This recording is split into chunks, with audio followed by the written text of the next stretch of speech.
আমি ইমান ন্যায়ৰ কাৰণে কিমান কষ্ট কৰিছোঁ।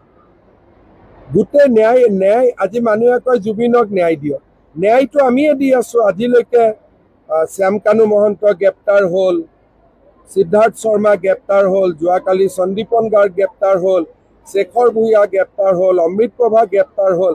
ৰাইজে যাক যাক সন্দেহ কৰিছিল চবকেতো আমি গ্ৰেপ্তাৰ কৰিছোঁ। গতিকে ন্যায়ৰ কাৰণে যদি ধন্যবাদ পাব লাগে বিজেপি চৰকাৰখনে পাব লাগে। আজিলৈকে কংগ্ৰেছে কাক ন্যায় দিব পাৰিছিল, কিন্তু আমিতো তুৰন্ত ন্যায় দি দিলোঁ আৰু প্ৰক্ৰিয়া চলি আছে।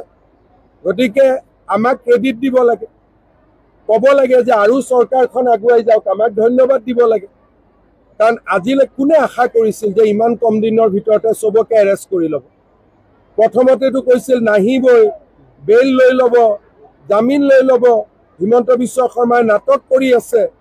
আমিতো ক্লিয়াৰলি চবক এৰেষ্ট কৰি দিলোঁ। গতিকে ন্যায় কোনে দিছে? বিজেপি চৰকাৰখনে দিছে। আজি বিজেপি চৰকাৰখনে জুবিন গাৰ্গৰ কাৰণে যিমান কৰিছে, কংগ্ৰেছ থাকিলেতো তাৰ 10% নহ'লহেঁতেন।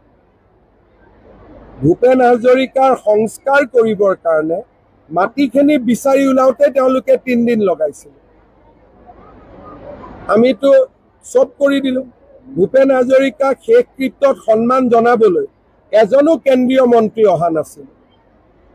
গতিকে জুবিন গাৰ্গৰ ক্ষেত্ৰত বিজেপিয়ে যিমান কৰিছে সিমানটোতো ভাৰতত উদাহৰণ নাই ইমান কৰা।